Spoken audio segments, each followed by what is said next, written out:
ایک بادشاہ تھا، اس نے اپنے وزیروں کو بلایا اور بلانے کے بعد اس نے اپنے خادموں سے کہا کہ انہیں تھیلا دے دو۔ بادشاہ کے خادموں نے ان وزیروں کو تھیلا دیا۔ بادشاہ نے حکم دیا کہ باغ میں جاؤ اور اچھے اچھے پھل توڑ کر کے لاؤ۔ وہ تینوں وزیروں نے ہاتھ میں تھیلا لیا اور لینے کے بعد باغ کی طرف روانہ ہو گئے۔ جب باغ کی طرف گئے تو ان میں سے ایک وزیر باغ میں جاتا ہے اور جانے کے بعد اچھے اچھے خوبصورت پھلوں کو توڑ کر کے وہ اپنے تھیلے میں رکھتا ہے، اور رکھنے کے بعد جب اس کا تھیلا پورا ہو جاتا ہے تو وہ بادشاہ کے محل کی طرف روانہ ہو جاتا ہے، بادشاہ کے پاس آنے لگتا ہے۔ اور جو دوسرا وزیر تھا وہ جب پھل توڑنے کے لیے باغ میں جاتا ہے تو اس کے من میں ایک خیال آتا ہے کہ بادشاہ نے مجھے پھل توڑنے کا حکم دیا ہے، لیکن وہ بعد میں مجھ سے پوچھے گا نہیں، کتنا پھل توڑ کر کے لایا، کیا لے کر کے آیا، وہ دیکھے گا بھی نہیں۔ اس وزیر نے کیا سوچا کہ ایک کام کرتا ہوں، تھوڑا سا پھل توڑ لیتا ہوں اور تھوڑا سا گھاس پھوس رکھ لیتا ہوں۔ اس وزیر نے ایسا ہی کیا۔ اس نے کیا کیا کہ تھوڑا سا پھل توڑ کر کے تھیلے میں رکھا اور تھوڑا سا گھاس پھوس بھر لیا۔ گھاس پھوس بھرنے کے بعد وہ بھی بادشاہ کے محل کی طرف روانہ ہو گیا۔ اب جو تیسرا وزیر تھا، اس نے کیا سوچا، کون باغ میں جائے گا، کون محنت کرے گا، کون پھل توڑے گا۔ اس نے کیا کیا، اس نے یہ سوچا ایک کام کرتا ہوں، بادشاہ پوچھنے والا نہیں ہے، بادشاہ دیکھنے والا نہیں ہے میں کتنا پھل لے کر کے آیا۔ اس نے کیا کیا، اس نے سوچا کہ میں ایک کام کرتا ہوں، اپنے تھیلے میں گھاس پھوس رکھ لیتا ہوں۔ کیا کہا، اپنے تھیلے میں گھاس پھوس رکھ لیتا ہوں۔ بس اس نے ایسا ہی کیا کہ اس نے اپنے تھیلے میں گھاس پھوس بھر لیا۔ بھرنے کے بعد وہ بھی بادشاہ کے محل کی طرف روانہ ہو گیا۔ جب یہ تینوں بادشاہ کے محل میں پہنچتے ہیں تو پھر بادشاہ نے اپنے خادموں کو حکم دے دیا کہ انہیں قید کر دو۔ ان تینوں نے سوچا یار میں نے کوئی خطا بھی نہیں کی، بادشاہ نے جیسا کہا تھا ہم نے ویسا ہی کیا، ہمارا کوئی جرم تو نہیں ہے، آخر کیا وجہ ہے جو بادشاہ ہمیں قید میں ڈلوا رہا ہے۔ بادشاہ نے اپنے خادموں سے کہا کہ ان تینوں کو 15 دن کے لیے قید میں ڈال دو۔ خادموں نے بادشاہ کے حکم کے مطابق ان تینوں کو قید میں ڈال دیا۔ جب قید میں ڈالا تو پھر یہ تینوں وزیر جو پھل توڑ کر کے لائے تھے، اس میں سے جو پہلا تھا وہ اپنے پھلوں کو کھا کھا کر کے اپنی زندگی کا گزارا کر رہا تھا، اور اس کے 15 دن اس طرح کٹ گئے، اس طرح گزر گئے کہ اسے پتہ ہی نہیں چلا کہ میں قید خانے میں ہوں، اس لیے کیونکہ اس کے پاس پھل موجود تھا، اتنا پھل تھا کہ وہ 15 دن تک کھاتا رہا، اسے کچھ بھی قید کا احساس نہیں ہوا۔ جو دوسرا تھا، اس نے پھل تو توڑے تھے لیکن پھل کے ساتھ اس نے اپنے تھیلے میں گھاس پھوس بھی رکھا تھا۔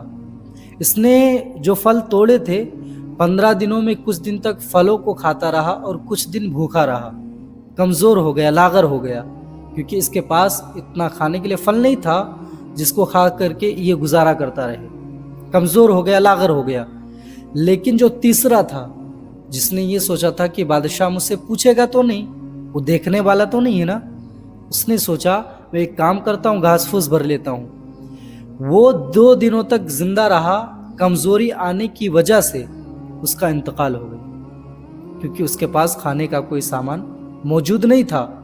اس نے بھی اگر پھل توڑا ہوتا تو اس کے پاس کھانے کے لیے پھل موجود ہوتا، لیکن اس نے پھل نہیں توڑا۔ اس نے سوچا میں کیا محنت کروں، کیا کروں باغ میں جا کر کے، بادشاہ دیکھنے والا نہیں ہے، بادشاہ پوچھنے والا نہیں ہے، اس بنیاد پر وہ جا کر کے پھلوں کو نہیں توڑتا ہے بلکہ وہ گھاس پھوس کو توڑ کر بھرتا ہے اور پھر بادشاہ کے محل میں آ جاتا ہے۔ تو اس کا 2 دن کے بعد انتقال ہو جاتا ہے۔ بادشاہ نے جب 15 دن پورا ہوا، 15 دن پورا ہونے کے بعد بادشاہ نے خادموں کو حکم دیا کہ جاؤ ان تینوں کو قید سے نکال کر کے لاؤ۔ جب وہ بادشاہ کے خادم قیدیوں کے پاس، ان وزیروں کے پاس پہنچے تو کیا دیکھا کہ اس میں سے ایک کا انتقال ہو چکا ہے۔ بادشاہ کے حکم کے مطابق وہ خادم ان تینوں کو بادشاہ کے پاس لے کر کے آئے۔ جب بادشاہ کے پاس آئے تو کیا دیکھا؟ ایک تندرست تازہ کھڑا ہو کر کے مسکرا رہا ہے، ایک تندرست اور طاقتور کھڑا ہو کر کے مسکرا رہا ہے، اور دوسرا جو ہے وہ کمزور اور لاغر ہو چکا ہے، اور جو تیسرا تھا اس کا انتقال ہو چکا تھا۔ حضرات، اس واقعے سے میں آپ کو درس کیا دینا چاہتا ہوں؟ آج ہمارے پاس وقت نہیں ہوتا، ہمارے پاس سمے نہیں ہوتا، کس لیے؟ جب اللہ تعالیٰ بلاتا ہے۔ آج اگر کوئی ہمیں فون کر دے، یار شام کو ہم نے پارٹی رکھی ہے، تجھے اس پارٹی میں آنا ہے، تو ہم شام کو وقت سے پہلے تیار ہو کر کے اور پھر اس پارٹی میں جانے کے لیے تیار ہو جاتے ہیں، وقت سے پہلے وہاں پہنچ جاتے ہیں۔ لیکن میرا رب دن میں 5 وقت بلاتا ہے آپ کو۔ مسجد کا مؤذن حی علی الصلاح حی علی الفلاح کی صدا بلند کرتا ہے، لیکن ہمیں وہ رب کا بلاوا سنائی نہیں دیتا، ہمیں یہ نہیں پتہ چلتا میرا رب دن میں 5 وقت بلاتا ہے، 5 بار بلاتا ہے، یہ نہیں۔ آج ہمارے پاس وقت نہیں ہوتا۔